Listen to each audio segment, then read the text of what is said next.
My phone rang. I was literally getting a direct call from casting. I burned that bridge with Virginia. I would never have booked Kinky Boots if I hadn't. It taught me what unsustainability looks like and what it means to speak truth to power when the people that are supposed to be taking care of you are not. If you have ever felt like the only way to be allowed in a room was to wait for someone else to let you in, this episode is going to hit something in you. Andrew talks about what it's actually like to redefine who you are outside of the career you've always known, stepping back from the audition grind to figure out what that looks like in real time, and this insane story about a phone call he got 5 minutes before places on a Broadway tour. And quick reminder, if you have not yet hit the follow button for this show, make sure you do it so we can keep bringing in amazing guests and continue to grow together, because we are just getting started. And with that being said, let's get into it. Welcome back to Kicking It Real. I'm here with Andrew Norlen, a Boston Conservatory grad who is paving the way for future artists. And he's no stranger to wearing all the hats, ranging from author of the book that brought over 200 Broadway letters to light during COVID, to executive director of his own nonprofit that gives artists the tools and resources the industry never gave them. And he does this all while being the associate director across Robert Hartwell's companies, the Broadway Collective and the Unstoppable. So Andrew, welcome to Kicking It Real. Hi, thanks for having me. I'm so excited to be here, Gabby. You have no idea. I'm so excited. You guys, and also Andrew is the best because he was, if you follow the colonoscopy lore, he did have to reschedule so graciously because I was like, listen, I need to put prep into this, and I was not correct. But we're just going to warm it up anyways. So Andrew, what have you been kicking it with lately? Ooh. I mean, the first thing that comes to mind, and I just love this question, and it's very in alignment with what you just shared about the colonoscopy journey, and that is rest. I think I'm someone that has thrived, and sort of my identity has been led by doing the most at all times and wearing that with a badge of honor that would make me crumble in the behind the scenes that nobody else ever saw. However, I think the older I get, I think my 30s are teaching me that the rest, what comes to mind is the one and singular J. Harrison G. Once said in a meeting about Braving the Business, about my nonprofit, which I'm sure we'll talk about. Of course. They said you have to make rest a part of the business plan, and that has stuck with me and just still continues to give me chills, because I think that specifically as artists, but really that advice can be taken for any human being anywhere, right? And I think that my identity in so many different pockets and seasons of my life has been rooted in productivity and people pleasing and perfectionism, and I think what I've been kicking it with lately is not being hard on myself for giving myself the gift of rest. And then because I will tell you right now, I am not good at it. I feel paralyzed by it. Yeah. I want sitting and giving myself the permission, right, to do nothing, and reframing that and being like, no. This is not doing nothing. I am doing something. Correct. Yes. And that rest is not something I have to earn because I was productive. It's this just vicious circle that I think I've been circling the drain for a really long time, of that old idea and belief system. And I'm trying in this new phase of life to be okay with that. Sometimes an afternoon means doing nothing, right? And that doing is the conscious decision to rest. And that's really hard for me, but I'm trying. I relate to that so much. And I go back and forth with so many different, trying to dissect it, because I'm I have to understand everything. But I also was recently diagnosed with ADHD, performing, dancing. And I'm I don't know if it's this thing of growing up doing such a physical activity and also mentally stimulating, that I think those days where I was physically drained, exhausted. So I'm is it because I'm wired that if I'm not bedridden, so tired that I didn't do enough, or what's causing that? I'm that's my root, trying to figure that out lately of why, and just breaking it. You know what I mean? Not that like Yeah. this isn't, we're Yes. not, doctors, so who knows? We can maybe I'll get an expert on the show. But anyways, what are you kicking to the curb? Ooh, that is an easy one. What I'm kicking to the curb is caring what other people think. And that is Sure do easier know. said than done. Right? Yeah. That Yeah. is very much easier said than done. And in an industry of any type of creative outlet, so much of, and this is what I'm so passionate about, like so much of being a creative is often waiting for a gatekeeper to tell you that you have access and the right to be in said space, whatever that space might be. Right. Yep. And again, I think the older I get, I feel like I spent that entire decade of my 20s being so riddled with anxiety and making decisions and trying to put myself in rooms and taking up space on someone else's time, on someone Yeah. else's timeline, on being worried about what my peers thought, being worried about who I was impressing, being worried about making my parents proud, and my relationship to my own success, my relationship to my own lack of success, right? Or my relationship to what I think is success was always contingent on feeling things, if this makes sense, and making decisions from the outside in. And I don't want to live like that anymore. It's exhausting, going off what you were sharing before. It's super, super exhausting. It is not sustainable. And at the end of the day, the only person that loses is me, right? Yeah. The only person that loses when I am making decisions from the outside in instead of from the inside out. And just one of my best friends, Mimi, recently said to me, she was like, this is the season of you unapologetically, constantly checking back in with yourself and saying, what do I want? Right? Because I think I have made so many, and I think that that's just the human condition, right? Like we are all guilty of that. And I think it's not something to shame yourself for, but what I am kicking to the curb is doing anything and making any decision and saying yes for the sake of people pleasing, and more importantly for caring about what Like other people what? think. There's no Well, like, and something that helped me with that too, which I am still very much working through that as well, was the idea. So I don't remember where I saw, probably on the internet somewhere, of you don't know, you're like thinking of what someone else is thinking. It's like that weird inception thing where we're like worried about what we think that person's thinking, but we're never going to actually know what they're thinking anyway. So Right. it's like, it doesn't make it easier, but it like kind of helps that like, oh yeah, that's actually, they could also be thinking the best things about you, but we're, as artists, I think too so hard on ourselves just in general. Right. And I talk about that exactly. a lot. We're like, we're trained to be, right? We're trained to be critical thinkers, but it often can be to our detriment, like you were just saying. Like, it's like, where's the line? We can get so, exactly.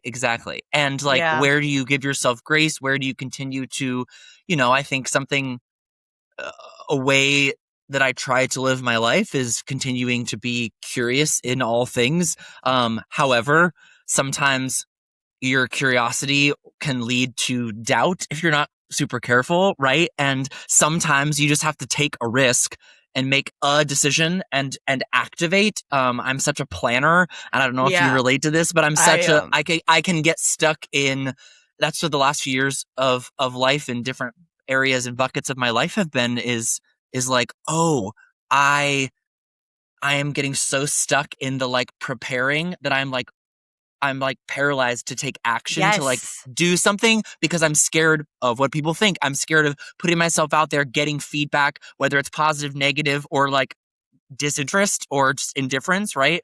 And that can work at your mind and make you just feel like you just stop being creative because you're being so hard on yourself. Because it's like that. And recently saw too that preparation is disguised as procrastination, or like it's when you over prepare because you're waiting for something to be perfect, but good is sometimes better than perfect, usually is, like, just doing something and, like, the reps of things, and again, that fine line of, you wanna be prepared for things, and you wanna do your research and make sure you're doing your best work at whatever you're doing, but also, everyone starts somewhere. But I did that was kind of, I had that question towards the end, but since you just mentioned it, I loved when we were getting ready for this, your curiosity approach to life. And I probably not in the same way. My algorithm right now is a lot of parenting, unfortunately. But I see all these things about kids where it's like the whole parenting of getting curious, not furious. And that's what it made me think of when you were talking about you're approaching a lot of different things in your life now from that curious standpoint. Can you talk to us about what that looks like for you and how people could use that for themselves?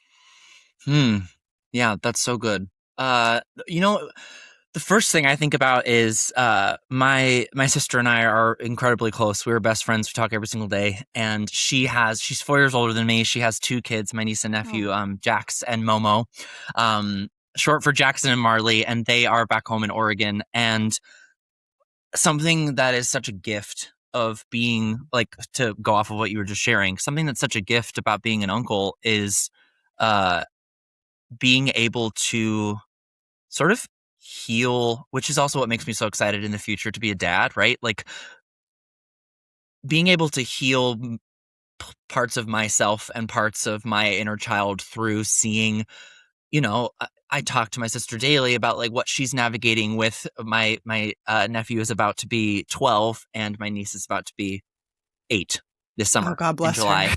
Yeah. They're getting to that age. It's hard. Yeah. But that being said, it's like, it is incredible. It's incredibly brave, I think, to see what parents are going through and what you have that choice in our culture and our time today of, like, how are you going to choose to raise your kids, right?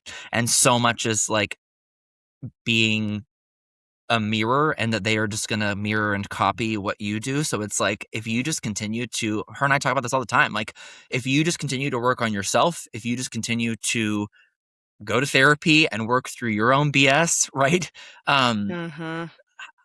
75-80% of things will clear themselves out because your kid will just be seeing you standing in your own autonomy, standing in your own power, standing in your own, like, navigating hard things when they happen. And I think, to answer your question, like, I think the way that curiosity has come in and out of my life in strange and different ways is that I think that I have always kind of to a fault prided myself on being someone that has thrown myself into new opportunities and jobs and saying yes. Sometimes saying yes when I think my body was telling me, like, no, don't take this job, don't go do this contract, whatever, right? And I think we all struggle with that, right? I think that especially in a creative career, especially in the Broadway and theater community, I mean, I was definitely taught that in school, right? Like, say yes to, we were not being taught sustainability. We were not being taught, like, trust your intuition. We were taught, like, opportunities are going to be thin. And when you are given one, like, go and chase after that and walk through that door. And I think that the older I get and the more broad my career becomes, instead of it being so, like, one track mind and tunnel vision. And I am grateful, it's like and both. It's not like regretting that was my mindset in my early 20s, that both things can exist. Like, I am so grateful that I was one track minded in that time of my life. I am so grateful that I was trying to chase this thing that, on paper I still have not achieved, have still not had my Broadway debut yet, right? But I think that my relationship to that goal is what is more important, right? And I think that when it comes to curiosity in our relationships, when it comes to curiosity in our friendships, our romantic relationships, our family dynamics, as we grow and evolve and heal parts of ourselves or refuse to heal other parts of ourselves, whatever it might be, our relationship to career, I have found that the times when I have allowed myself to let go of perfectionism, to let go of control, to let go of how I will be perceived and get curious about, why is this opportunity important to me? What am I supposed to be learning from this relationship? Why do I feel led and called to chase a man and move halfway around the world for him because it sounded fun? Again, the crazy things that I have done in my 20s that I like look back on. And again, on paper, I'm like, I'm sorry, what? But like, I have no regrets about any of those decisions, because I look back at them now and I'm like, no. I had to go through that instead of going around it. Yeah. And I'm so glad that I did, because it taught me resilience. It taught me that curiosity, more often than not, like getting curious about the why, can often like heal the parts of myself that I am too afraid to think about in the thick of like my day-to-day life. I don't even know if that answers the question, but I think it does. And I think you're spot on too, because I feel the same way of like, hindsight's 2020. So you could change things. And I always say that. And there are like those wounds from my past, but then I wouldn't be where I am right now. And there's comfort in that. But I do think now, being on the other side of that, when I do approach new things in life, when things aren't working out right away, it's easier to be like, okay, like, why is this happening? Like, this isn't a no forever. It gives you that like perspective. But I feel like you have to we could sit here and preach it all day, but sometimes you just still have to go through it yourself. But hopefully it just offers people comfort if you're a younger listener. Like, you don't have, it doesn't have to be that deep all the time, kind of thing. That's like my motto as of late. It's not that deep. Some things are, but like most of the things that we're worried about are not. But I want to take it back a little bit to the college days, which I know it was a very difficult time of your life. So I was just wanted to hear about what made you choose Boston Conservatory and what that was like, moving like literally across the country for the first time. And just, that's insanely far. Yeah. So I grew up in Troutdale, Oregon, which is like 20 minutes east outside of downtown Portland. And I had never been to the East Coast. I had never been to New York. I had never seen a Broadway show. I like grew up falling in love with musical theater from like watching Broadway national tours in my hometown, and it's funny. We didn't, at the time, we didn't have the money to go like do like a proper college tour, to see campuses, to audition at every single school individually. So I went to Unifieds in LA and auditioned for, 11, 12 schools, and got into 4 and narrowed it down to, I got a full ride to Otterbein and got into Pace and Boston Conservatory. At the time, Pace's program was newer. The musical theater program was pretty new at that time. And obviously Boston Conservatory had been around for a really long time. But the biggest question that I sort of was sitting and grappling with was, I grew up having always having this pull and this affinity for Manhattan, and knowing that I wanted to be here, not ever really knowing. I knew I wanted to be here because I wanted to pursue musical theater and be on Broadway, but I feel like there's always been, I talk about this to my friends all the time, there's always been like something bigger pulling me to New York, and like very much like true, like New York or nowhere for me. I love traveling. However, it's like, I definitely feel like New York is and forever will be home in some capacity, whatever that looks like as my life changes. But so yeah, the biggest thing for me, I knew from my upbringing that I had never really had like the proper, like, I always tell people, like, I didn't come like footing out of the womb, like I was not a dancer in that way. I could always hold my own in a room like after college when I got to the city. But that was because of my education. But all of that to say, I got it down to, I knew that I wanted to be somewhere that was going to challenge me and push me. I felt like I was really excited by the program at Otterbein, but I was more excited by the programs like in a city. I knew that was a big part of it. I wanted to be in a city. I wanted to be I wanted to put myself in an uncomfortable situation on purpose to expand my capacity. At the time I was not out as a gay man yet. So like there were so many reasons for that choice. And so I had narrowed it down to Pace and Boston Conservatory. And at the end of the day, it came down to knowing that I just knew myself, and I knew that if I came to New York prematurely, I would be distracted and want to be in the rooms auditioning all the time. And at the time I was like, no, like I am more interested in getting the education, becoming a better and stronger dancer and actor and singer. And again, putting myself in a situation that didn't feel necessarily or inherently easy, right? And not that New York by any stretch of the imagination would have been easy, but I think that I know myself, and I knew myself ish well enough at the time that like, oh, if I do this, I'm going to be itching to be doing the thing and being distracted by, that's just me, right? Like I was going to be so distracted by the Broadway scene and all of that. And I was like, I need to just delve into these 4 years. And it also was like, I was never the student at school at Boko, like trying to get jobs between like during like summer stock jobs and auditioning and like getting on the mega bus like everybody else was. And again, there's no judgment there. It just was like I knew that like I needed to go take the summer, go home to Oregon, fill my cup again, and just like continue to like hustle and be in the pocket of my education, if you will. And so that was sort of the story and sort of what led to me going to Boston Conservatory. And it was amazing.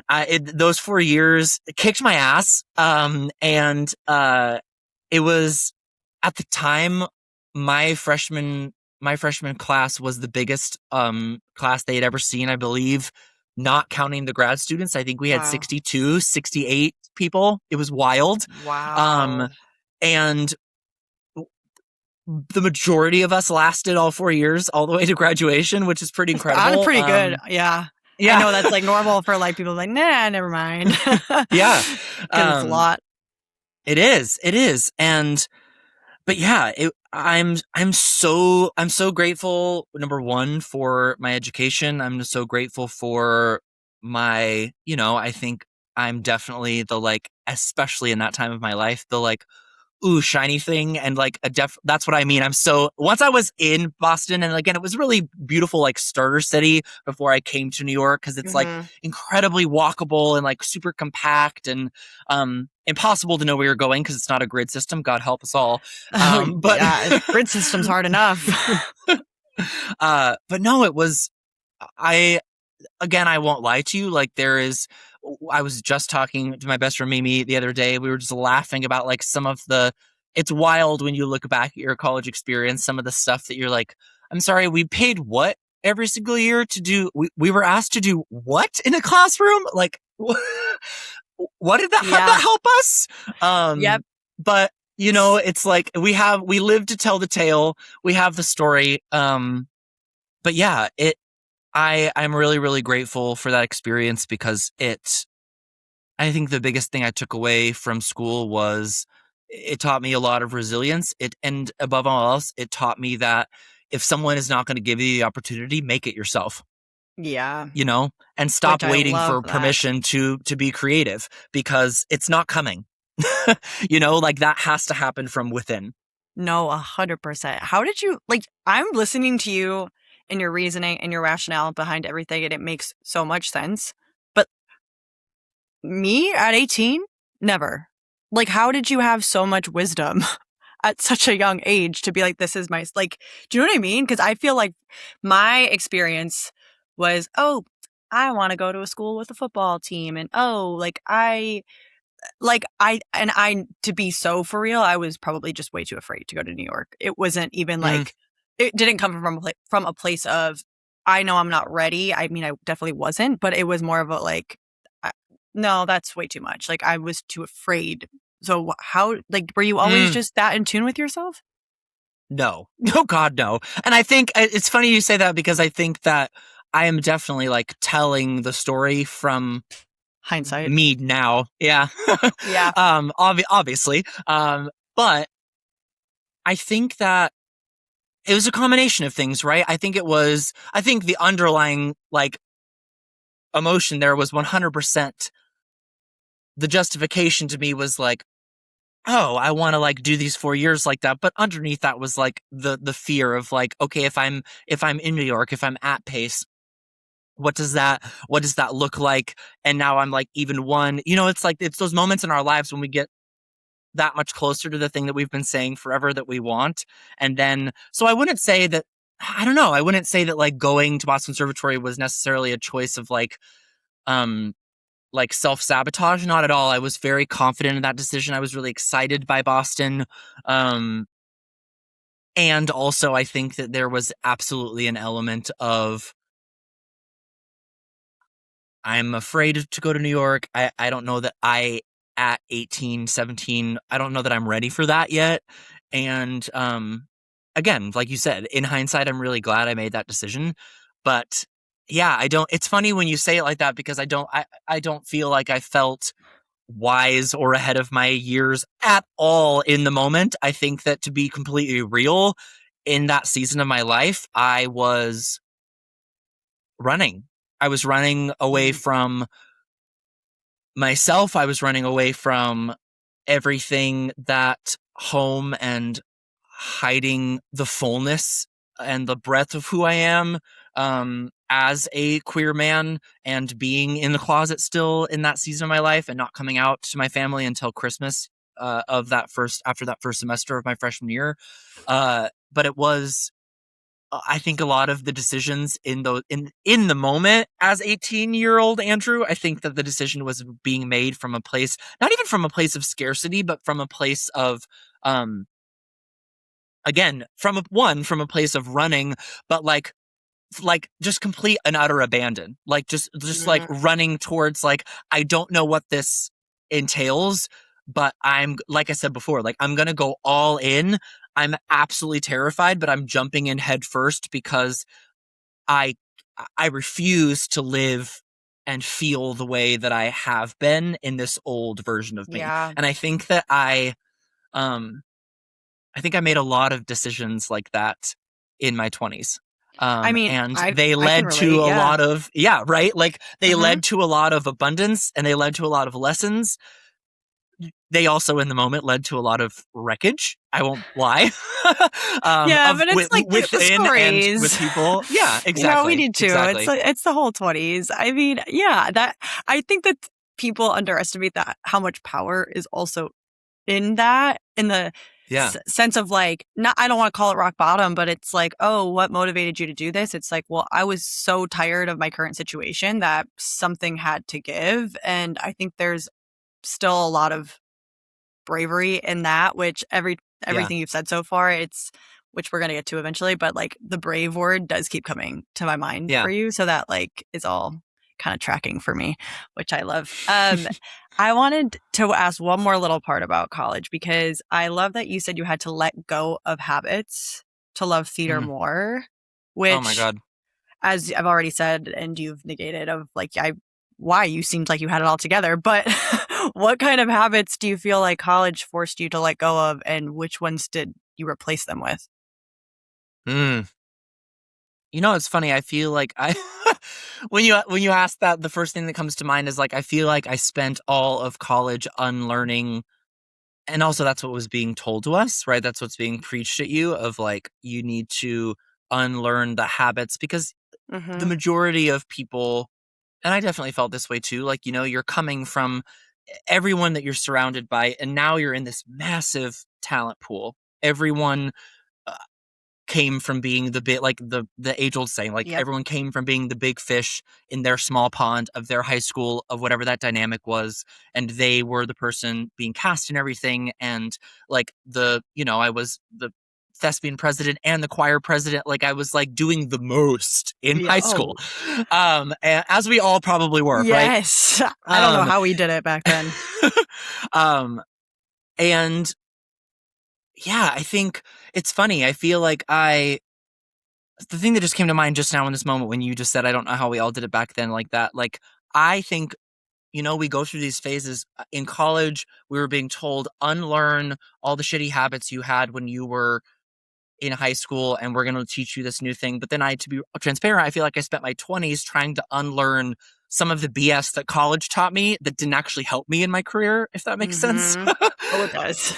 And then now I feel like my 30s is all about being like, okay, let's like stop like being so like cut and dry cancel culture with everything, and let's take a broad strokes like 10,000 foot view and be like, what worked from each of these things. Like, I am so grateful for that sort of all in mentality in high school of the like the eat, sleep, breathe, the thing that made me fall in love with theater, right? Before there was money attached to it, before all of the layers of adulting come, right? Of now I'm not living under my parents' roof. Now I'm taking care of myself, and like everything that no one teaches. You got to learn that shit trial by fire, right? Like no one's teaching you that. And so I think that, the more and more I look back at those things, trying to look at them now objectively without resentment, I don't know. Like, I think that's something I still continue to grapple with. But to answer your question, like in the moment in college of the habits that I was letting go of and the new ones I was trying to learn was, I think the biggest thing, whatever each professor's methods might have been, I think the biggest thing everybody was after in school was like, what does it, the people that resonated, here's a better way of saying it. The teachers that resonated with me the most were the teachers that were trying to teach me a lesson in, again, what I talked about at the beginning, like from the inside out. Like, what does it mean to approach that character from the inside out? What does it mean to trust your body in a dance studio from within, right? Yeah. Because I think that, and I can only speak for myself, of course, I think that my experience in high school drama and theater and growing up in children's theater and doing that as an extracurricular outside of school since the age of like 8, I think a lot of that is putting things on top of you, right? Character, ideas, somebody else's vision, whatever that might be, regurgitating something else, someone being like, oh, we're going to do this exactly like they did it in this YouTube video. Like everything is just these layers and layers and layers of BS, honestly, is how and something from outside of like, do this like this, or a teacher in college being like, who are the top 3 people? Like, I was like, God, if I'm asked this question one more time, like, who are the top 3 people's careers you want to emulate? Like, I'm like, what? Like, why do I need to be? Yeah. Right. But I drank that Kool-Aid like it was no tomorrow. Like, I ate that shit up in school. Because you trust those people, right? You're like, this is who I'm supposed to listen to. Yeah. Exactly. And so I think that like that's, again, to answer the question, I think that the habit I like had to break was sort of what I said before from high school. But then like, I think then I spent all of college trying to like decipher what information am I going to keep from my toolbox, and then what am I going to just be like, thank you, right? Yes. Where you're like, and when you were talking about that, because I don't have as much of like the acting background, but I've heard, I love a documentary, but some of the best actors, they would like be the character off script, whatever, like in their real life, like, because they're trying to embody like, what would this person do? And so it like makes sense, and you become that, like, how do you want to portray that character versus like, what do I need to do to be that person? Like, what's my take on it? I love that. And I think it just makes, I don't know, because catch-22 of, nowadays I feel like we don't see as much technique, so it is important, but like, what's the why? Like, what's informing the technique? That's like the bigger, especially if you want to go into the Broadway space. It's you're not. Sometimes it's not always the best technical dancer that is going to be getting things. It's like the person that makes you feel something the most. But with that being said, when you post grad, when you graduated, did you have like a big dream goal because you emulated it after someone, or did you just kind of like move and just see what happens? Yeah. I mean, yes, and I think that the person who's career I had always admired that I sort of was trying to emulate was Aaron's Fate. And I moved to the city, and it's funny, I moved to New York already having like my first summer stock gig lined up. And so that was really like leaving school, having graduation, knowing that had happened. And again, back to what I said before, like that was the first time end of senior year where I was like getting on the mega bus and traveling down from Boston to go to auditions. And so my first job out of college was the regional premiere of Priscilla, Queen of the Desert. At Algonquin. And we did it at Gateway Playhouse before, and then we transferred to Algonquin. And that experience, it was wild because, I spent all 4 years of school being told and like trying, like, dance grounded, dance like a man, be like in your body, all of this, and like trying to, as a dancer, that part of me like trying to be in a box. And ironically, the place where I found the most not only success but just like community and belonging while I was in school was in the Boston Conservatory drag show, which raises money for Broadway KIRs. And so this had been like this age-old tradition at school, and I got involved in that on a whim, and I loved it because at the time, like, it felt like and there's a lot of like shame surrounding this too, but at the time it felt like this like secret I was keeping, which I kind of loved, and like was giving myself permission in that moment to just like, like I wasn't telling my parents that I was doing that. Like I just like was so like excited to be doing the local drag show, right? And then like LOL. And then junior year, me and a friend AJ in my class, we became like had to run it and direct it, like because we like were chosen. I was like, what? And so, but I loved it. Like I choreographed numbers for it, and we got to lead that our junior year. And then, yeah, so then to be in this show, Priscilla, that is like all drag and incredibly camp and just a beautiful story of resilience and being authentic and true to yourself, and this Australian cult classic movie and turned Broadway musical that had this huge following. And so to have that be my first show was like, like my parents, there was still all this journey, right? Like my parents didn't come and see me in that show because I think that they weren't ready for that. And like, that's its own story completely. But it's like, I'm so grateful for, again, in those moments, listening to my body, even though my teaching was telling me that, like I said, dance grounded, be a man. What does that look like? My body was in that audition room and putting on 3-inch Laducas and feeling more of myself than I had ever in an audition room and holding whatever.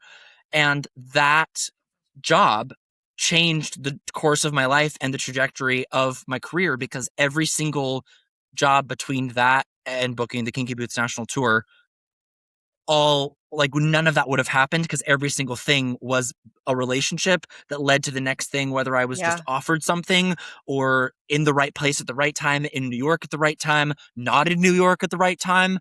And so, yeah, I'm so grateful for that. Was probably one of the first times that I can remember in my college experience of, going to an audition and listening to my body over listening to the advice and the teaching and the thing that I had paid, still am paying thousands and thousands, right, of dollars to be told what is industry standard, what is right, what is happening in New York, blah, blah, blah, blah, blah, blah, blah. Yeah. However, then my person came to New York, was in that room on my own accord, on my own choosing, feeling seen, feeling embodied in my body in a brand new way, and going, oh, like this can look different. It doesn't have to look the way it's been being told to me that it has to look. And I'm so grateful for that experience. Yeah. Well, and it's that idea, and I know it's a lot in like the marketing space, but I think it applies to dance as well, of when everyone's turning left, you should turn right. kind of thing, where it's like, just because everyone else is doing something, like, if you stay true to who you are and like what you want to do, it is a hard industry. It is cutthroat. There aren't a ton of opportunities. So if you're going to just try to be the best of everyone else versus the best of you, like, it's always going to win, which is so cool.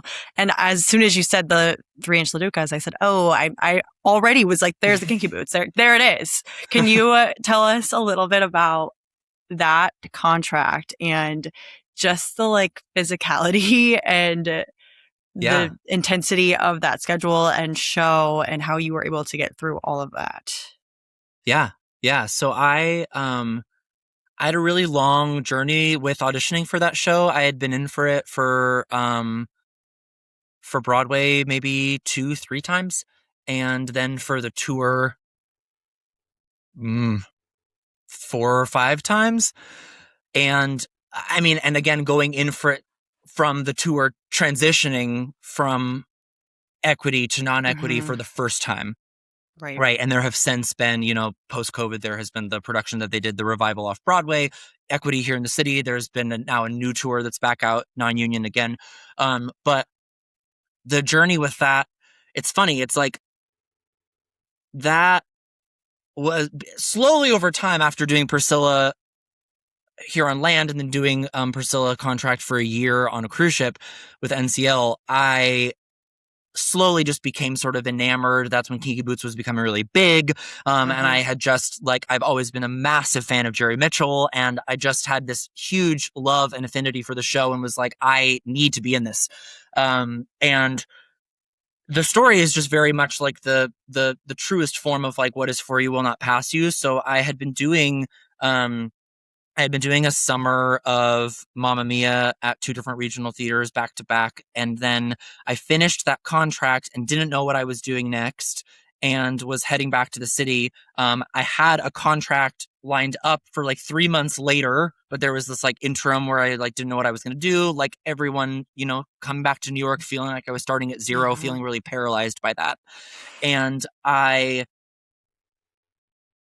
the second to last day of my contract at Mamma Mia, the music director was like, hey, I'm about to do this contract of Maury Yeston's Phantom up at Westchester Broadway Dinner Theater in upstate New York, that we start rehearsals on Monday, and we just lost a guy in the ensemble that you look exactly like. Are you available?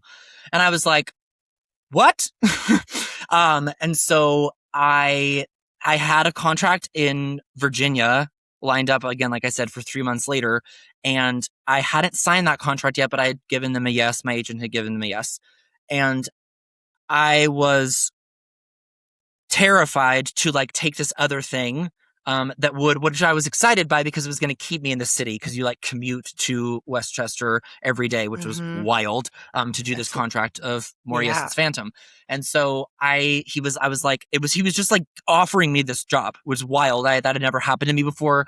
And it was a 6-month contract of doing this dinner theater show. And I was like, 6-month regional contract, that does not happen. But it allowed me to stay in New York to keep auditioning. And so that I had never experienced that before, because it felt like I was working in New York, even though I like New York City, even though I wasn't. I was working in this regional theater upstate, but like or like anything on Long Island, where it allows you to stay in your Manhattan home, keep auditioning while you're working at night. So I was really excited by that opportunity. I turned down this job in Virginia.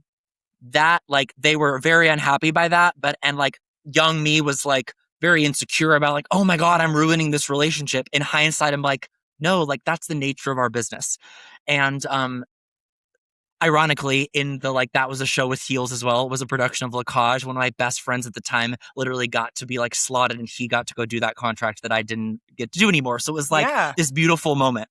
But anyways, so the reason I'm telling you this is because it's just a reminder, I think, and it's one of my favorite stories of my journey, because I had been in for Kinky Boots so many times. And when I went to go do this job of doing Maury Yeston's Phantom, I was 2 months in, and I had an opportunity to audition for Kinky Boots again. And I went into this Kinky Boots audition being like, okay, this is the last time I'm going to go in for this, because I just like, it was just hurting my heart at that point, like personally, not like from like I deserve this standpoint from like I love this material so much. There, like, and in my brain and my body too, I was like, there is nothing else I can do in this room. It's like defeating a little bit. There is, I can't do this any better. Like, there is no world in which I can perform Sex is in the Heel any better than it is right now. That's all I got. So it was just, this is all I got. Exactly.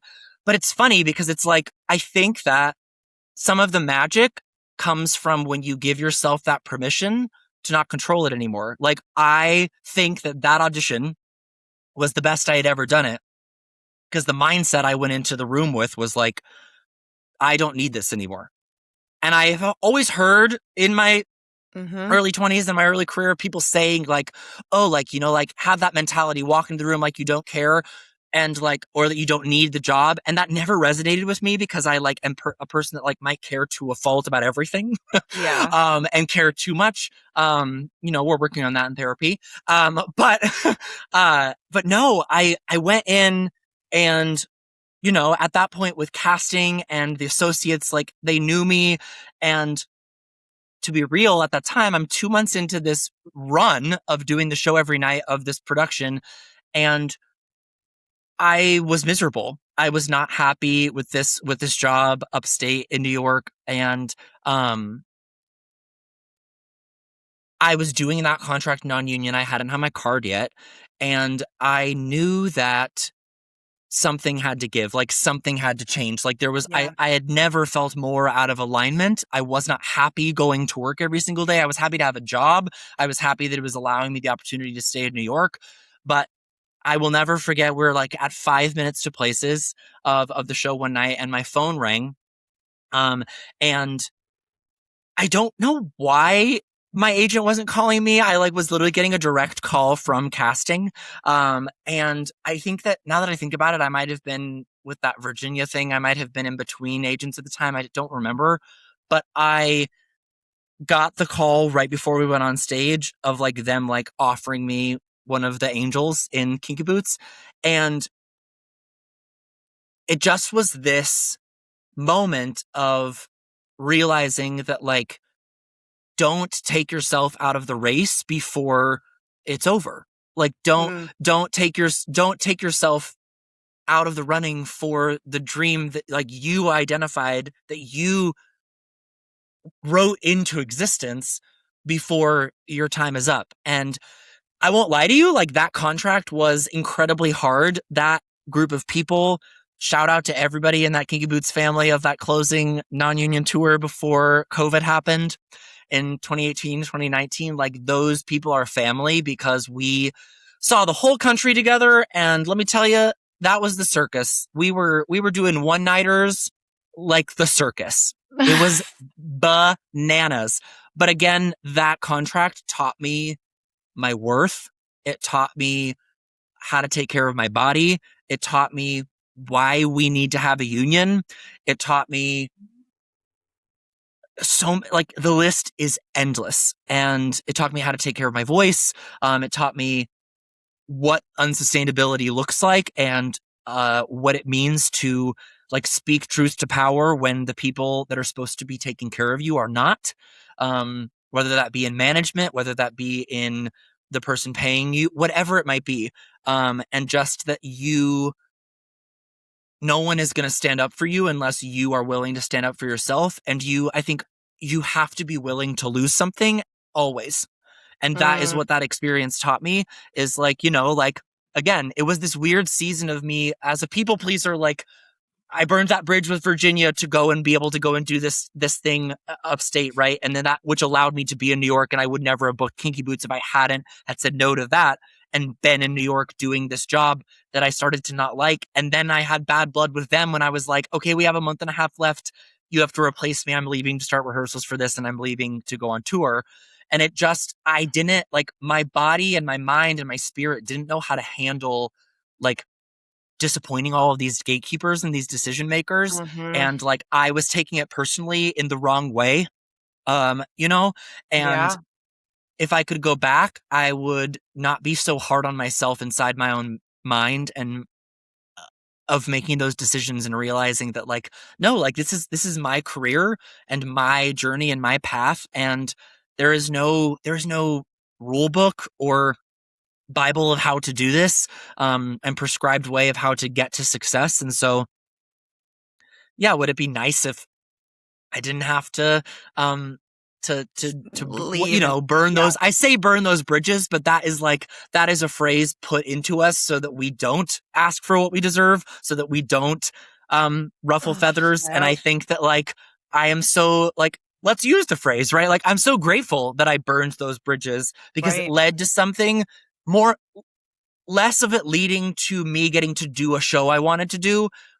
What burning those bridges allowed was me to have the space to recognize and have the fullness of what it means to trust my own knowing and to trust that 9 times out of 10, we have the answer inside of our body, inside of our mind. And like, sometimes it just takes being in a space that like you said yes to, but like, again, like, my dear friend and boss says all the time, Robert Hartwell, like, no could be a full sentence, right? And like, and any yes can become a no at any time. And that was a very long-winded way of answering your question. No, but I was going to say, I have so many good thoughts, which number one, just to full circle it of like, I love what you said about not putting that, and you said it way better than this, but the not ending your dream before it needs to. Yes. And I also, because I had talked to people similarly in like the Rocket world of like, I know people who have been like, yeah, I was like going to be done. This was going to be my last audition. I'm over it. And then that's when they book it. And that surrender of like, surrender. Yes. Of like, hey, like, I know, like, trusting that you'll know when enough is enough. And if it's meant to be, it will be. And like, I feel like there's just that play, like people are like, oh, do I keep going? Do I not? And like, you'll know when you're done, you're done. And you know, I love what you, yes. I think what you just said reminded me like something I'm grappling with recently in life is like, I feel like surrender is the perfect word. I'm so happy you said that because surrender to me, the older I get, the more I realize that like surrender is this sweet spot between being able to recognize and trust within yourself the difference between stopping and I think giving up is the wrong word. I think that has such a negative connotation. I think that surrender is being able to negotiate in your body at any given moment the difference between, am I stopping because I know that this is not the right place for me? Or am I stopping because I am, one, either afraid of it going well, or I am afraid of that there has to be some discomfort before there can be magic. Like there has to be some, like, I have to, again, like I said before, like I have to go through this new thing instead of going around it. And sometimes the going around it is our comfort zone and our old parts of control coming up. But sometimes going through the new thing means surrendering. But like, sometimes you have to go through it and then you're in the middle of it and you're like, oh, yeah, I don't belong in this room. But instead of judging yourself of like, how did I not know that earlier? And I could have just pivoted this way before, like, we don't have that luxury. But like, I think that that's the point. Yeah. And how you were saying at the beginning too of the getting paralyzed. And it's like, just taking action is better because sometimes you have to know what you don't want as well. And there's no way to know. You can't live in the what if and just like doing things. I have never heard of that a yes at any time can become a no. The idea of creating your own opportunities and the gatekeeping and all of that, it feels like very wholesome to transition into your nonprofit because I think it's going to be pretty easy now for anyone listening to like understand the why. But could you talk to us a little bit about that and how it got started? Yeah, absolutely. So I have a nonprofit called Braving the Business, and the biggest intention and where we are headed is opening the first ever wellness and community center in Midtown Manhattan, in the center of the grind and the hustle of the Broadway and theater community. I showed my husband the video of it on the website. Everyone go check it out. And he was like, oh my God, that looks expensive. It looks beautiful. I'm like, yeah, I want to go. So yes, good. it is and will be very expensive to build. So, public service announcement.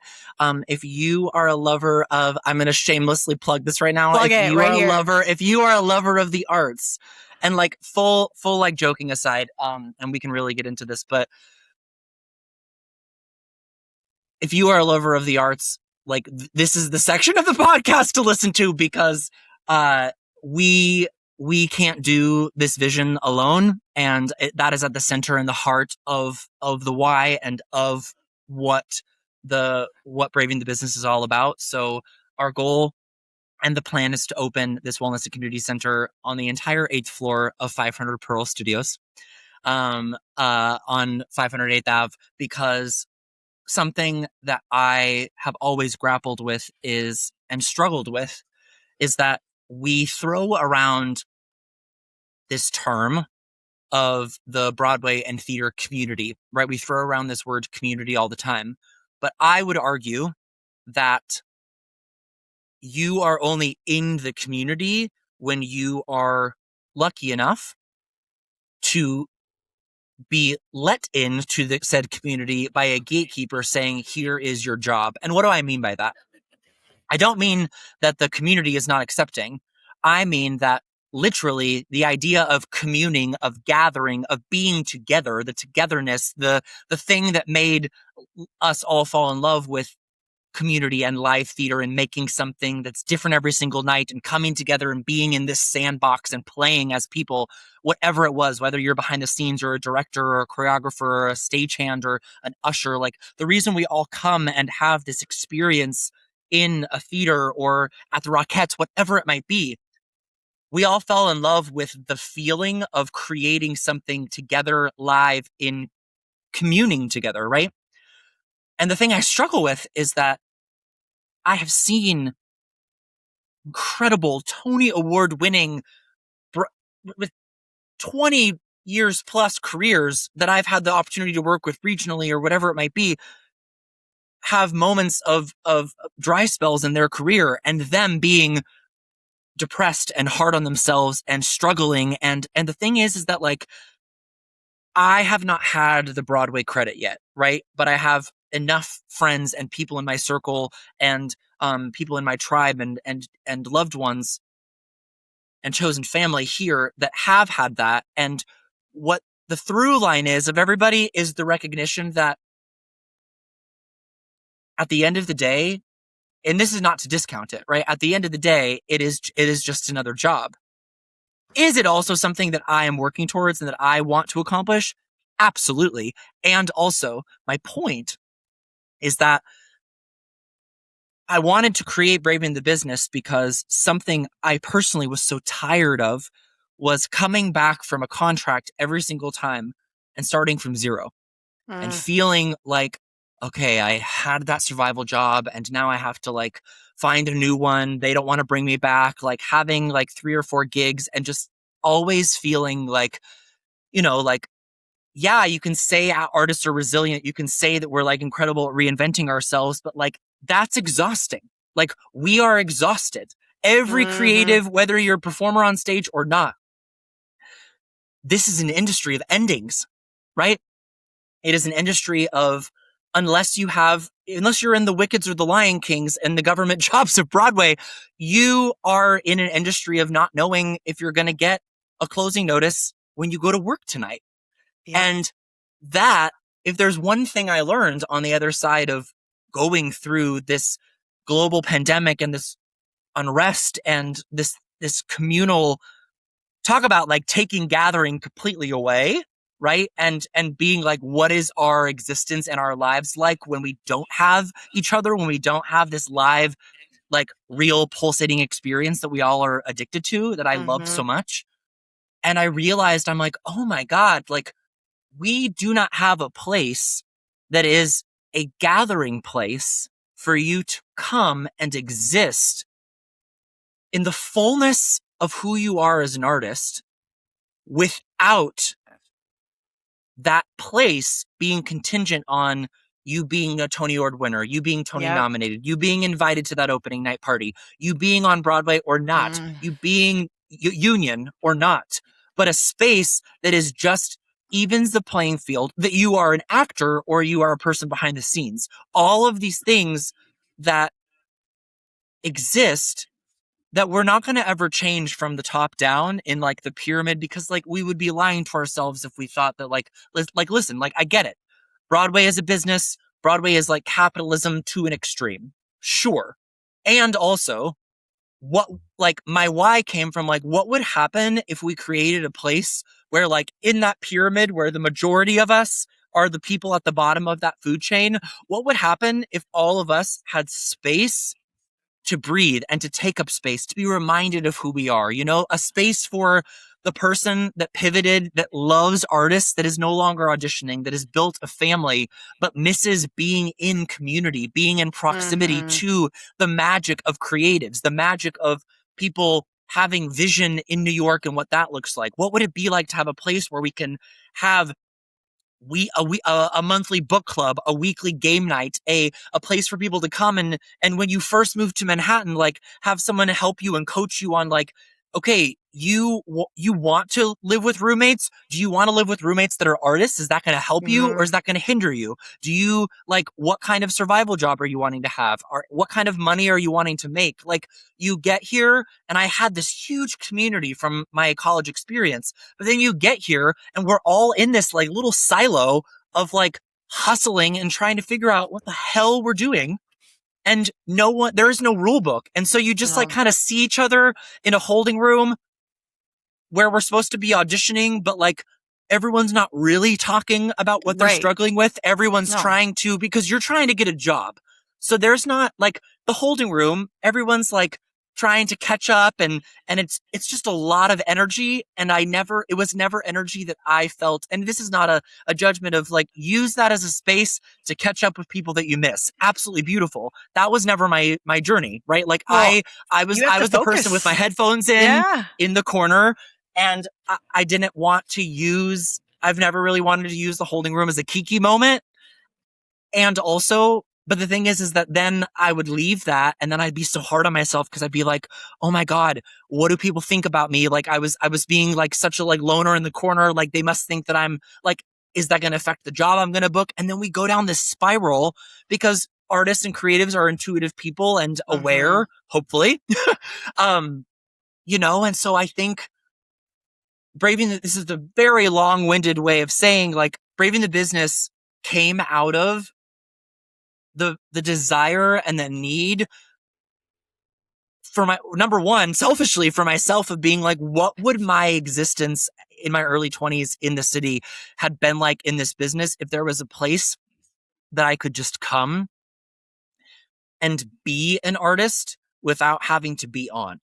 Right. And without having to be an artist in that space trying, like, I want to come here and have like the option to network, but also have the option to just like be in the corner with my headphones in a space, co-working and like doing my thing. Or like, I don't have the time. I just finished my audition. It was terrible. It went terribly. I want to go and get a coffee at this coffee shop or go and read in this library. Like, having a space that has all of that in one place. So artists, one, don't feel so alone.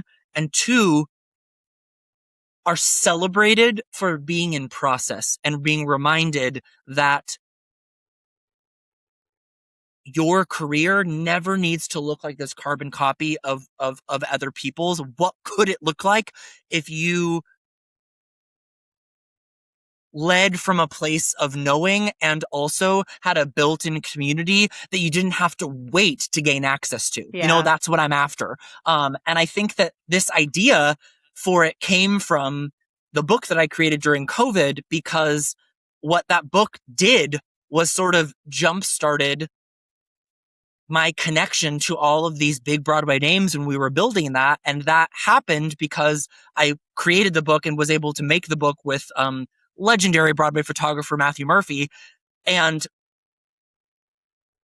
I was able to meet all of these people at such an expedited amount of time that I would never have been able to meet heroes and idols of mine.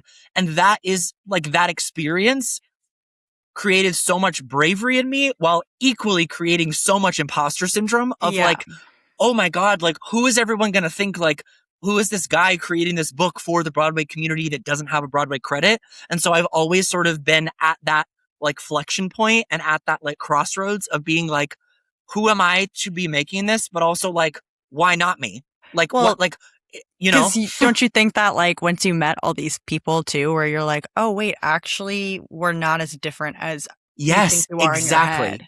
Exactly. It's like, and for me too, I was going to say, like, everything that you have done now, it's so interesting. I don't know if you've ever had this thought, maybe you have, but you're still actively auditioning and things. But sometimes for me too, I'm like, was I meant to like book my job because then it's going to lead me to something else, where it's like my experience made me want to have this space of like, I wish that when I was auditioning that I could hear more from other artists and I could know what it was actually like and what to expect and have like that guidance, so that, you know, led me to make this, but now it led you to do what you're doing, and you like needed those experiences. But I very much also relate to like the imposter syndrome of it. And you're just like, wait a minute, how is this happening? But then it's just also all these, even like celebrities, it's just like, we're all people. And I feel like that's always been my thing too, where I'm the same as you, like, oh my gosh, all these idols. But I've also never been that person that like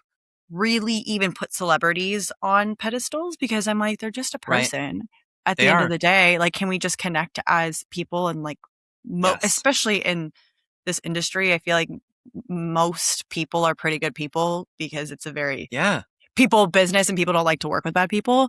But let's go back now to the book, because how did that start? I know it started with you. How did it turn from you writing your letter, being vulnerable, to like full on legendary book?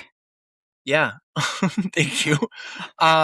No, so I was home living with my parents for the first time in a decade, and back in Oregon during COVID, and I was on the stair climber at the gym with a mask on, FaceTiming my best friend, McKenna, and just venting to her about what I was feeling, venting to her about feeling like, you know, like I had just like literally right before the pandemic happened and Broadway shut down, I had just like been seen for like my dream show, dream role, like been in a callback, like literally 2 weeks before everything shut down. And just felt like all this momentum happening, and was just really, really struggling mentally. And, she said to me, I'm a writer as well. And she was like, Andrew, like, you always write as a means to heal and to work through what you're feeling. Like, why have you not written about this? Like, we need to get to the crux of like, I was so grateful for her holding up the mirror in that moment and like calling me to the mat and being on my own BS and being like, why are you not like leaning on the thing that you know shows up for you time and time again? Right. And so she was like, what if you wrote a letter to yourself? Like when we write an email we're never going to send, but just getting it out of our body makes us feel better. Like as to like your future or past self in the business as like a means and a way to grieve. And she said that, and I like could not stop. I could not shake what I felt when she said that for like 24 hours, and I couldn't stop thinking about it. And within 24 hours, I like I could not stop thinking about this phrase, when the lights are bright again. And I don't even know where that came from. But I just like, I was like going to bed at night. Like I always like laugh. I'm such a night owl. Like my best ideas come like the second I'm about to fall asleep. So I like sleep with like a little notepad and pen next to my bed, because I have to like brain dump, or I will literally like the amount of times I don't go to sleep and I just get up and get my laptop out, or like all these things in my notes app, bonkers. Or the shower. So those two places. That might super be inconvenient. Like it has to be an ADHD thing. I'm like, I would like to like just sleep in my bed and just like relax in the shower, but I guess we're just gonna literally ideate. Jesus. Yeah, have all the breakthroughs. Yes. But so I just couldn't stop thinking about this phrase and this sort of mantra, like when the lights are bright again, when the lights are bright again. And so I am notorious for like, I'm very like cart before the horse when it comes to my ideas. But I actually think that is what drives me. Like as an example, like the video you just said about the nonprofit, like I was like, I need to find the space before I had any funds or before I was like creating anything with a nonprofit. I was like, I need to find the space so I can like envision it and then show Practical. people but so I bought the domain name whenthelightsarbrightagain.com before I like had planned anything else. I was like, because I went straight to like, I was so excited by the idea. I was like, oh, I gotta buy this domain name because surely like I gotta move fast. Like surely someone else has like thought of doing something like this. I was because you can never you're never original ever. I was like, it was the weird, like I was being so hard on myself that like, oh, first of all, like this couldn't help anybody, but I'm really excited by this idea. This is kind of feeling magical. I got to do this because like someone else is going to think about it. So I buy this website. I create the Google form, which is like how people submitted the letters. And I launched this. I like reached out to maybe like 20, 25 friends and people in the business and made this like launch video to like share the idea since everybody was just like, at home and people had the time to like record these videos for me. Launched this and like letters trickled in here and there, but it was around the time that I launched it during the election. And so then we know how that went. And then what happened next? So the holidays happen and I am home still living at home with my parents. It's like the second week of January. And I wake up and on West Coast time, I wake up and I like checked the letter submissions in the Google form. And like overnight, because of like West Coast, overnight, like 40 to 50 people had submitted letters since the last time I looked at it the day before. And I was like, what? Because I had just like made an Instagram account and was sharing this thing there and like using other people that had been in that launch video for them to post it on their socials and just trying to like organically grow this idea. Yeah. And it was Brittany Conagati and the incredible Stephanie Bissonnette, may she rest in peace, love her so much, that had shared to both of their, they had both were in Mean Girls that had closed or closed because of COVID. And they had both shared the letter submission link and like a video of them to their stories on Instagram. And so that was why, like, so then from then on out, like it just sort of spread like wildfire. And then I'm at home and my mom was like, Andrew, like this is growing beyond you. Like, how are you going to do this inside of your apartment in New York when you move back? Like, she's like, you're going to become like you're going to self-publish this. She was like, you're going to literally become the USPS system in your apartment. How is that going to work? You're going to be just like mailing these self-published books to everybody's addresses across the country. What? And then it was my sister that was like, Andrew, this is really beautiful, but I feel like my sister was a photographer before what she does now. And she was like, I think you need like a visual. Like, what if this was a coffee table book? And I was like, ooh. And so it was just everybody in my orbit just sort of seeing this idea and giving their input and seeing my vision and me allowing other. I always say about the village. Book, it absolutely does. And I always say about the book, no matter what anybody has ever asked me when all of that was happening, I've always said, like, it always felt like the book was happening. It was truly an act of surrender, like we talked about earlier. I always felt like the book was happening in front of me and I was just following it. Like, I always felt like every decision was just sort of like landing in my lap. And so the more I thought about it, I was like, oh. And so at the time, I had just that year before had closed Kinky on the road, and Matt Murphy was the resident photographer for that show at the time all over the world. And so he came and shot us. And so I reached out to him and I was like, Matt, like, I don't know if this is something you would ever even consider. But like, I don't really have any money, to do this or produce this, but like, are you available right now? This is what I'm making. Like, would you be interested in this? And he was like, well, no one's getting headshots right now. I'm not taking pictures for Broadway. We're all like just sitting around. He was like, he's like, I'm really energized by this idea. And so he came on board. we started the photo shoots. And at the time, the first person we shot was Cameron Adams, legendary Broadway dancer. And she, her photo shoot, I believe, was like an hour and 45 minutes, almost 2 hours. Then a month later, we got picked up by a publisher for global distribution. And then they were like, when we got picked up, it was May 4th, 2021. We got picked up, and a week before that, Broadway had announced that when the date of when they were reopening in the fall in September. And so now we had a deadline, because you can't, like, if we're being picked up by a publisher, the publisher was like, well, in the zeitgeist of what's going on, like, we can't release and publish a book for you called When the Lights Are Bright again, like 3-6 months after the lights are bright. We will have missed the moment from a marketing standpoint. And we were like, whoa. So we had to kick it into high gear. I think by that point, by May 4th, we had done maybe 3-4 photo shoots, because we were taking our sweet time. We thought we had time. Yeah. And so then we made this schedule, Matt and I together, and we, for a month, shot in Brooklyn every single Saturday and did like 15 to 20 people a day. And they were like 15, 20-minute slots max. Once he like felt like he got the shot, he was like, you're good to go. And so it was wild. And again, back to the imposter syndrome thing, like I felt so like, I'm like, these incredible Broadway names are in this room right now.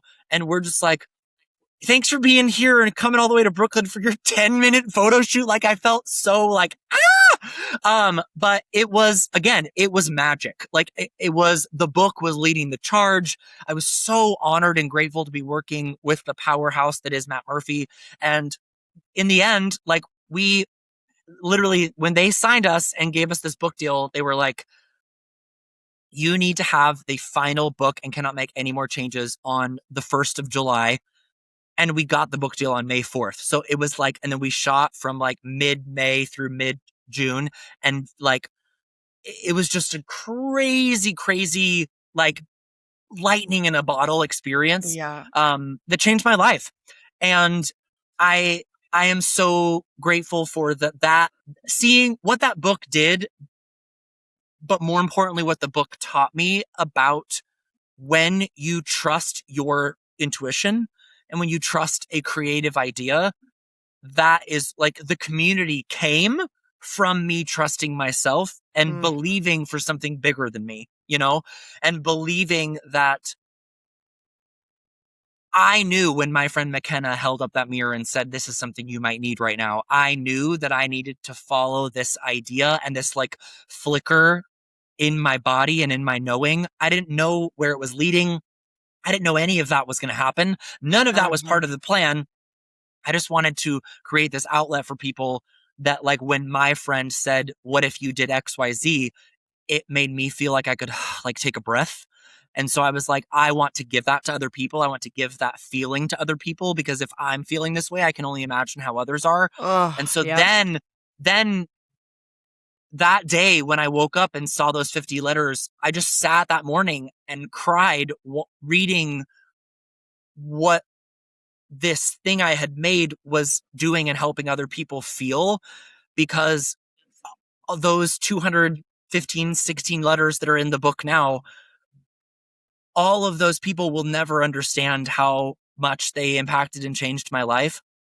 And I have to tell you this crazy story really quick, if that's okay. Of course. So 3 weeks ago, I was leaving town to go home to Oregon to see my best friend Blake on the Broadway national tour of Mamma Mia, and like be able to show all of my best friends and my best friend Kat from college, my hometown that we've been talking about for nearly 20 years of friendship. And I had subletted I had posted about it, trying to see maybe if I could just sublet my apartment for like the 12 days I was going to be gone, right?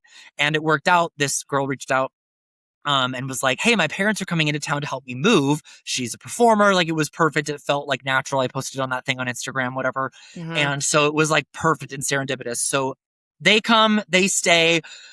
I get back to New York, and I have to go and get my keys from them because they're leaving for the day. And I meet them outside my apartment here in Harlem, and I get the keys from them, and I'm introducing myself, and her dad thanks me for being in the apartment and their time here. And they were so gracious, so lovely. And then he goes, Andrew, that book that's on your coffee table, that is so special. I'm so glad that we got to read it, because they just were like looking at it, I guess, because their daughter had come over during their time staying here. And he goes, Alana is in the book. Yeah. They are from New Hampshire, Vermont. Sorry, they're from Vermont. I've never met her. I had never met her in person. Her and I still had never connected the dots that she was in the book. She didn't think anything of it because we just connected through this thing on Instagram. Oh my God. And I burst into tears when I start talking to her parents, because it just like, it was a reminder of my why. It was a reminder of the power of, and so get this, Gabby, like he says, we didn't know. She never told us that she submitted this letter during COVID. She too was living at home in Vermont with her parents. She had gone home. My brain was like exploding with joy in this moment. And also just like the alignment, like literally her parents found out that she is in the book inside of my apartment. And so I look at him and I was like, that's my book. That was, I created that. And he thought that I was just like had it because I was either in the community, right, or that I was maybe had a letter in it, whatever. And I was like, no, that's my book that I created during COVID. And I told him the story, and he had, I guess, read the thing of the forward in the book. And we just like standing on the corner in the middle of a Sunday morning after I had taken this red eye, crying, the three of us crying together, strangers. And it was just such a beautiful reminder to me of like, once again, what is for you will not pass you. And also the reminder of like, as finicky and as up and down and huge peaks and huge valleys that this business and being an artist and being a creative can be, that moment with her parents just reminded me, and I just stood on the corner and cried with them, thanking them, because it reminded me that like your path as an artist and a creative being, your path is yours. And if you're waiting on permission from other people, if you're waiting on someone to tell you that's a good idea, someone to tell, like, the best things come from you trusting that, like, if this lights me up, it's going to light somebody else up. So they got to have this family moment inside of my apartment of like connection, and him being like, yeah, she just did this like when she was at home struggling. She never told us she submitted this letter. I think she had kind of forgotten that she had submitted it too. And I was like, can I send you a copy? I have 1,000 in the house, in the closets you didn't open. I was like, what is happening? It was just so special. And yeah, it was just the reminder that like, you have to just create your own spaces, and that like gathering is what will heal us every time. Every time. Time. Isn't that crazy? The goosebumps I had that whole time is insane. But like, ooh, you're like lighting me up. I'm inspired to do more things, because that was the same as me of like, when I was like, okay, I'm done performing in that capacity, I was very much like feeling pulled towards something, but I did not know what.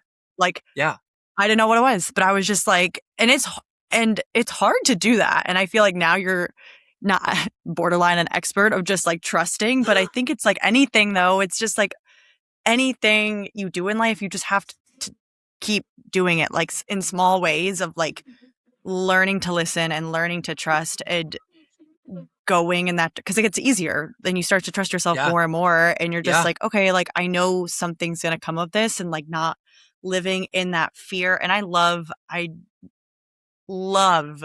the idea of not like letting other people hold your power, and that's something that I try to give to the next generation too, because it's a shallow life if you're not taking it your own ownership and taking like celebrating your wins and pushing yourself to be an imposter. We're all imposters. Like, right. you know what I mean? I always say, Right. like, what is a toddler who's starting to walk? Like, they're not imposters. Like, oh, they think they can walk. Right. Like, Right. everyone starts, like, it's just, wow, I don't even need to dissect it because you've already done a great job at explaining that.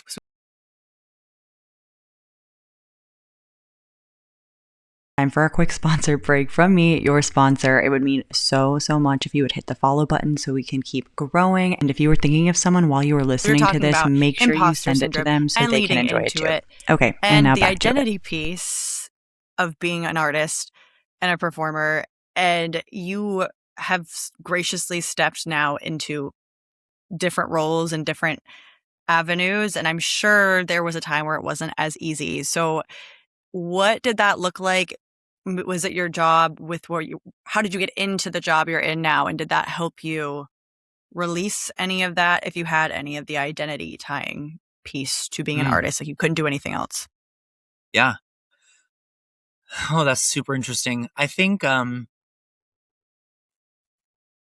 yeah, so what I currently am doing now, is, and it's funny, to be real with you, like, even when you reached out and asked me to, so graciously asked me to be a guest on this podcast, I felt like I'm still working through this every day, like that, trying to give less, where am I going with this? Trying to give less weight to like that phrase of imposter syndrome, because I think that like we are our words, and like what we say is what we will become, right? And so I'm trying to give less weight and meaning to that idea, because I think that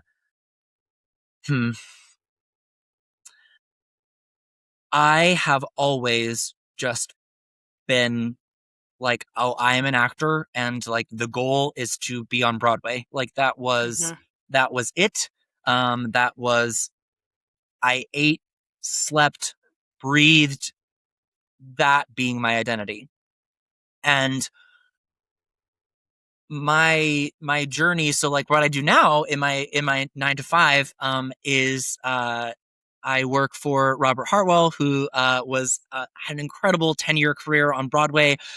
He created the Broadway Collective, and now we have a program called The Unstoppable, and we train predominantly female identifying women of color for a year inside of this container. And it's for women that are wanting to step into entrepreneurship. Maybe they've had a business idea for a really long time, or they have a business and they're wanting to scale it using speaking on stages, but also whether it be public speaking or whether it be just business coaching in general. So we do a little bit of all of that inside of this year-long container that they spend with us.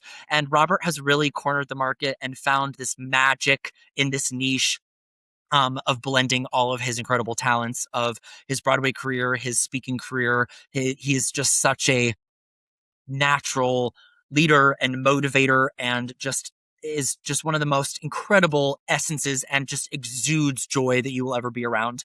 Robert and I, again, it all comes back, for me at least, to like the most magical moments in my life have come back. So we connected from the book. Robert is in the book. And we had sort of been admiring each other's work through social media from afar. Matt Murphy brought him in.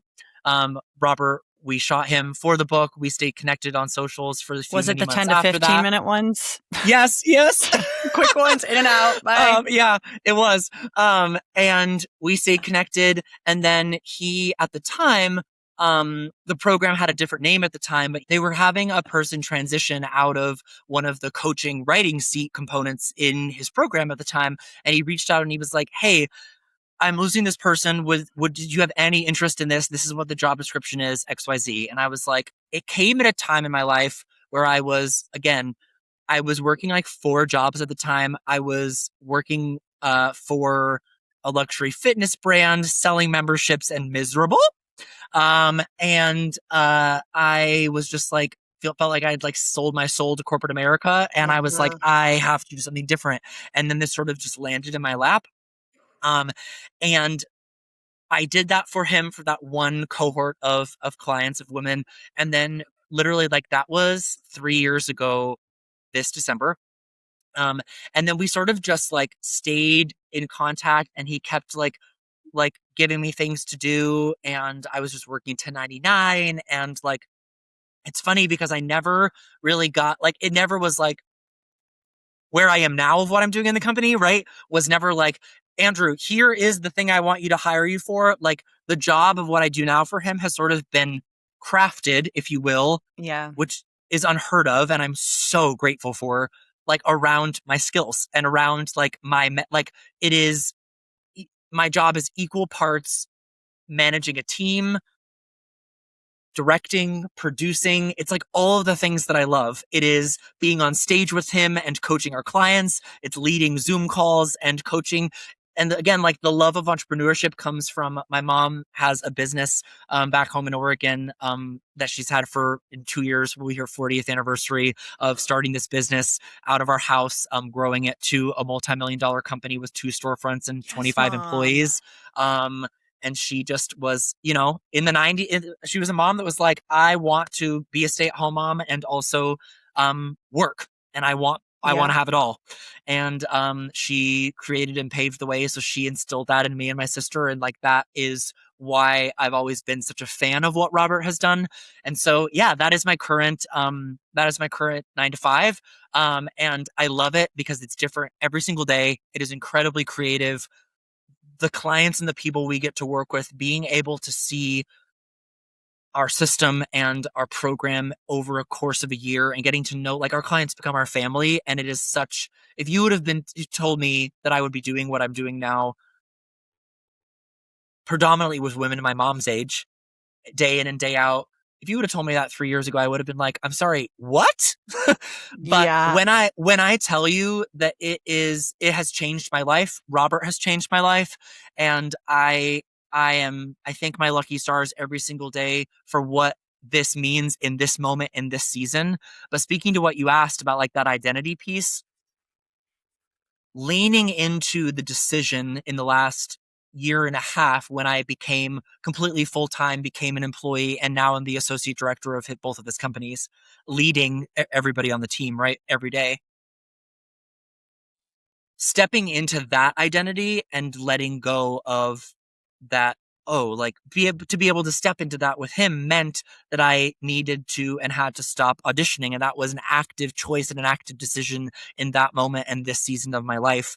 And, like, that trickle down effect is like, what does this mean for my relationship with my agents? Are they going to drop me? Like, all those different things. What are people going to think? Now I'm taking a break. Should I announce this? Do people need to know this? Like, all the spiral we all go through. And like, and like, oh my gosh, I'm in New York, but I'm not like actively making relationships with the casting directors. Everyone's going to forget who I am. And I just, like, back to where we started this conversation of like rest, right? Like, I am in a season of my life. My father came out during COVID and dissolved my parents' relationship of nearly 40 years of marriage. And so to have your family nucleus change as an adult and go through, like, watching your parents go through a divorce as an adult and not as a young kid is a very different thing that I never anticipated. That being said, the tie-in here is that and I've recently sort of unpacked this with dear friends and with my therapist, like, realizing in the last few months, actually, that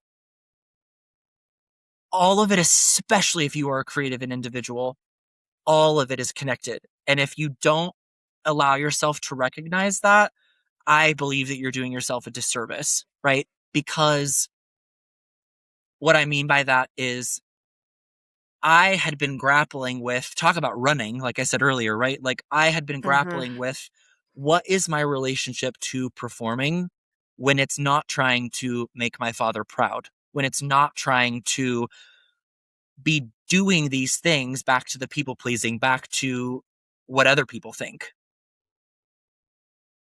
I have always seen my place in the business through the lens of how it's going to make all the other people outside of me happy. And so I think the season of life I've been in since him coming out and seeing our entire family dynamic change,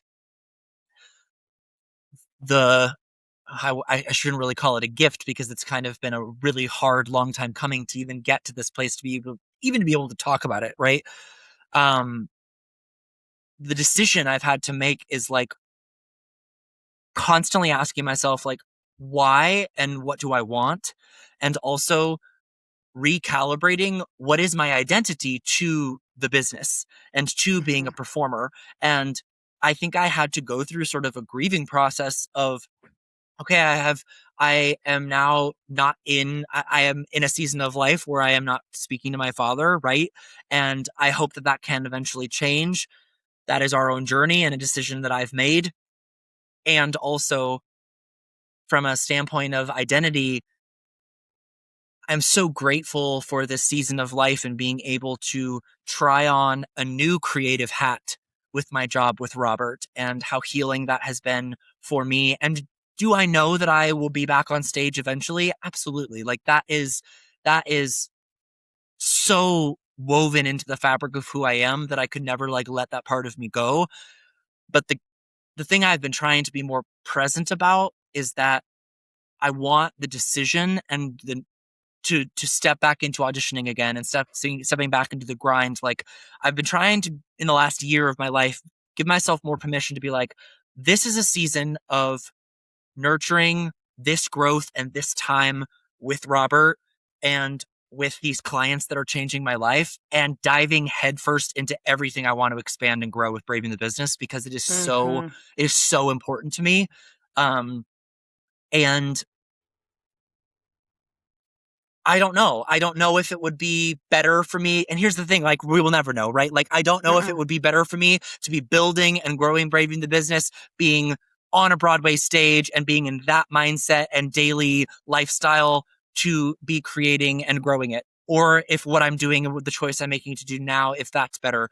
I'll never know, but I'm trying to feel, my mom has said to me my whole life, like, I am very, very ambitious, but sometimes to a fault. And my mom has always said, like, my biggest wish for you is like, never lose that fire and that spark, that Aries energy. Dear God, help me. And also constantly reminding me to rest and reminding me, like, what does it feel like to find like content, right? Like I laugh all the time at myself because I like am the dictionary definition of like that lyric from Hamilton of like, I will never be satisfied. I like, you know what I mean? Like I always want to be finding, and it's less about being restless. It's more about being like, that's the curiosity in me. That's the like wanderer that I like love about myself of like, I want to be someone that never loses that curiosity. That's always like learning, whenever learning and growing. And whenever anybody feels like, oh, like we've reached the mountaintop, being like, what else can we do? Where else can we go? Where else are we not expanding? Where else are we not listening to people on the margins? Like that, to me, that curiosity, that awareness, that like, to me, like the best kind of leader is the person that can like completely step up to the plate with as little ego as possible and say like, where are my blind spots? I need all of you to hold up the mirror to me so that I can continue to steer this ship for us. However, like, you got to continue to surround yourself with people that are making you better and also questioning you. Because like none of us know it all. None of us have it all figured out. And we are so much stronger in community, in collective.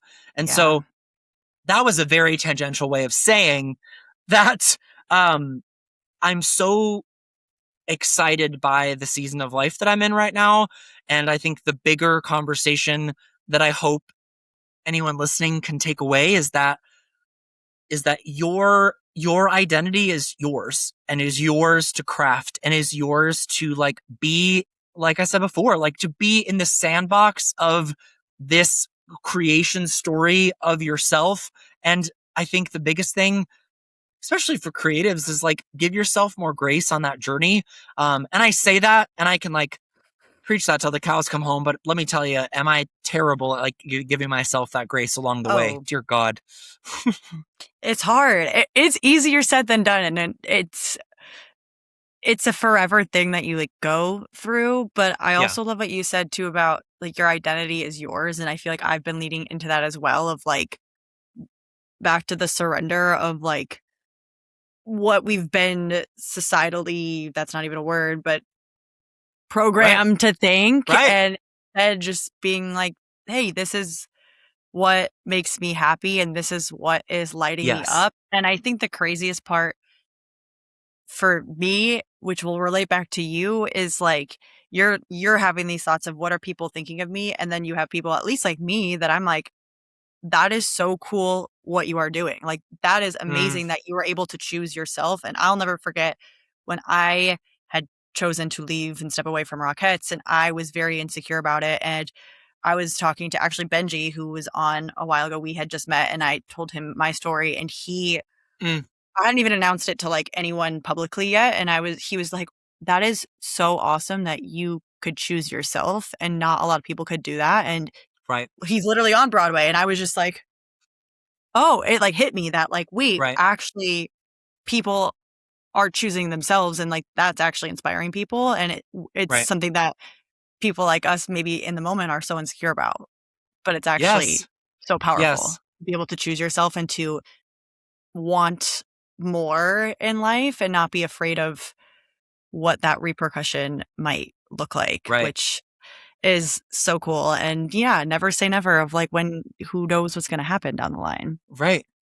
And just saying yes to those opportunities. And I know you said, oh, the one with Robert fell in your lap, but that opportunity didn't just fall in your lap. It was an effect of brave decisions you made earlier, right? Like if you weren't brave and made that book, that would not have fallen into your lap. It like you did earn that in a way. And I think a lot of people also see people in your position or my position and, oh, it was luck and it was whatever, but it is taking the time to nurture relationships and figure out who you are as a person and figure out what you want, because the more in alignment you can be walking, like that's putting that out. I'm very big into like, that's out into the universe. It's going to give you back what you're putting out. The whole mirror thing. When I finally understood the whole mirror thing, that it blew my mind, because you hear it for so long and you're like, yeah, okay. And then it hit me one day. Yeah. Even to like, if I'm having a fight with my husband and I'm like being hard on him for something, and I'm like, the reason I'm being hard on you about this is because I'm hard on myself about it, but that's not maybe fair, right? Like maybe I should be nicer to myself about it too, you know? So it's just, it's so, I could go on and on about all of the things. I do have one more question before we get into your final questions. Coming from, you went to school. I mean, you had your mom to look at for business advice. You went for the book. You're doing a nonprofit organization. Where did you get, one, like the courage, I guess, to do that? And two, if someone listening was like, oh, I want to start a nonprofit for this, or I want to try to do this business, like where did you go to like learn those skills of something outside of auditioning? I know I'm like relentless about this in this conversation, but I think the easy, well, it's not easy, but the most gut response for me in answer to that is community. If there's one thing that I know that I have always been not afraid of, if that makes sense. Because there's a lot of stuff that I've been afraid of in the majority of leaving home to this moment right now. But if there's one specific thing that I've never been afraid of is knowing when to ask for help, and being okay with asking for help before you think you're ready. Right? And allowing other people to like, and now don't get me wrong, anybody listening, especially anybody listening that might know me. I also, the double-edged sword of that is like, I've had to learn that skill. I don't even know that it feels like a skill. It just feels like it is so much, the evidence I have, right, is that it is so much easier and so much more fulfilling to build things with other people. Right. And I think the hardest part about being not only just a creative, but I think the hardest part for just being, and not only just being a New Yorker, but just being a person. I think that we're in a time right now where we all are very lonely. We are very addicted to our phones. My friends and I talk about this all the time. Like, what can we do to be more present with each other? What can we do to be more active? Active listening, putting our phones down, leaving our phones at home, whatever that looks like. But I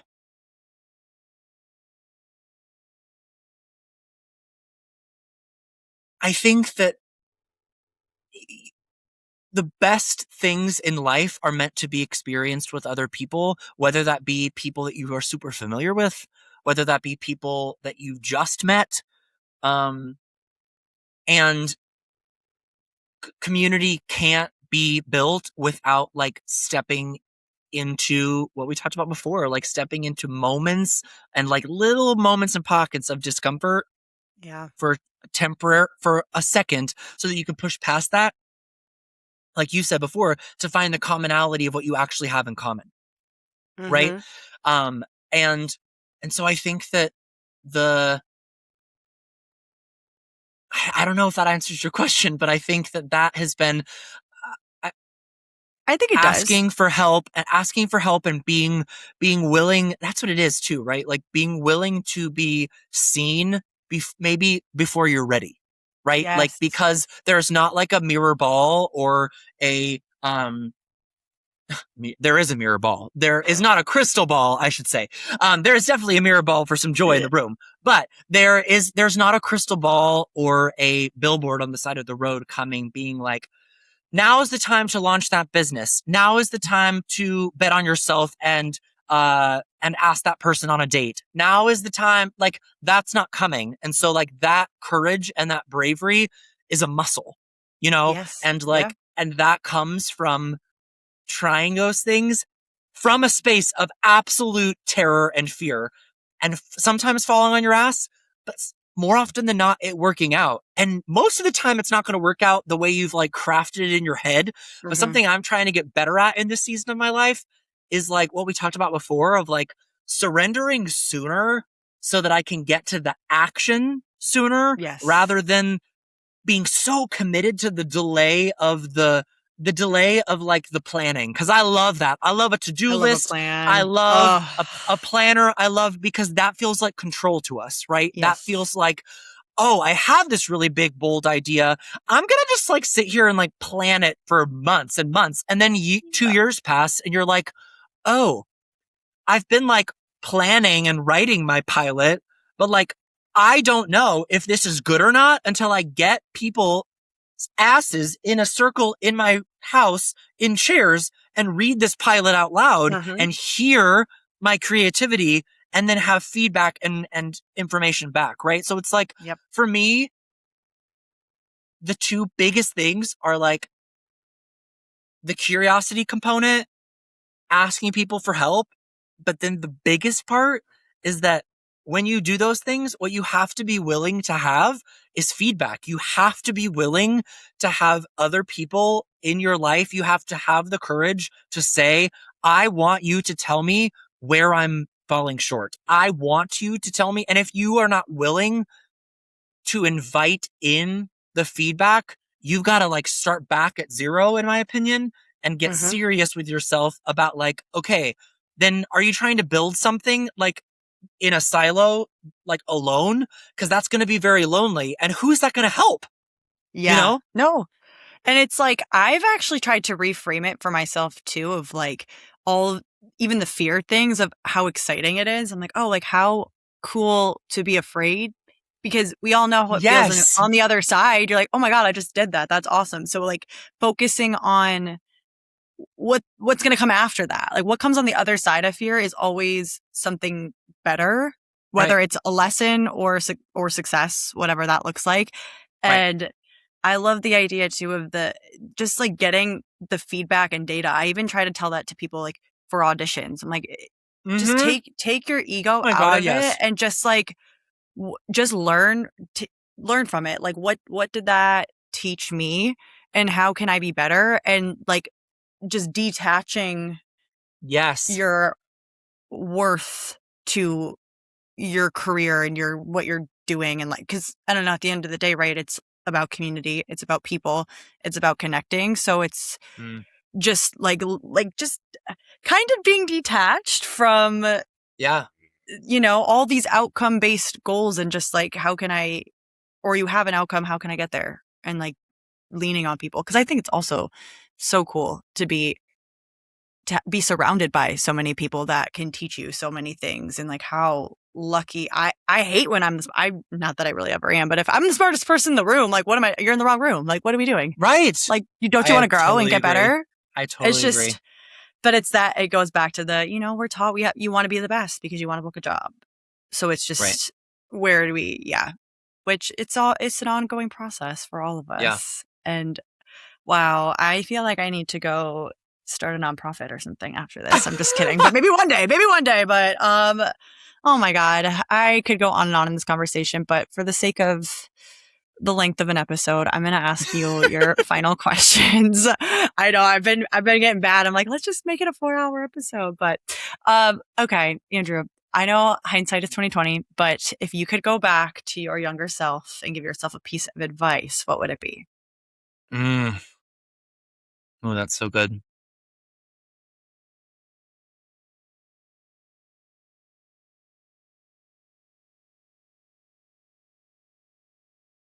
So many things come to mind. I mean, the first thing that comes to mind is like, sort of, I think it's kind of just the mantra of what we've been talking about today. I think the biggest thing I would tell little Andrew is be kinder to yourself in the becoming, Mm-hmm.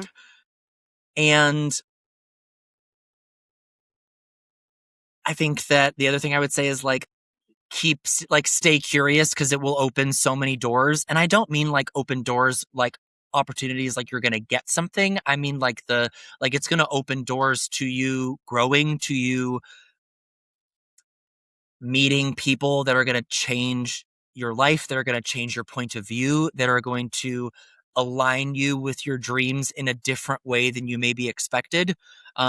I feel like that's really been kind of like the theme and thread of a lot of my life so far, and my story is stepping into the permission to that it's never gonna look the way that I imagine it, but to not to still give my little Andrew, my child self, the permission to not let go of that dream. But it's totally tied to like what you just said about like attachment. Like, I feel like the freedom for all of us can come from letting go of the attachment, like you said, to outcomes, but not letting go of like our fire, because that's what's going to get you towards the place that you want to go. And the biggest thing I would tell myself is don't compare yourself and don't compare your marathon to anybody else's along the journey. Like, know when, how do I want to say this? Know when are the moments where you are supposed to be on the sidelines with a sign cheering on others, and that is okay. There are seasons, there are moments, there are events, there are times in life where like that is admirable, that is okay. Celebrate yourself, that you're in a place where you are being someone else's biggest cheerleader. And also,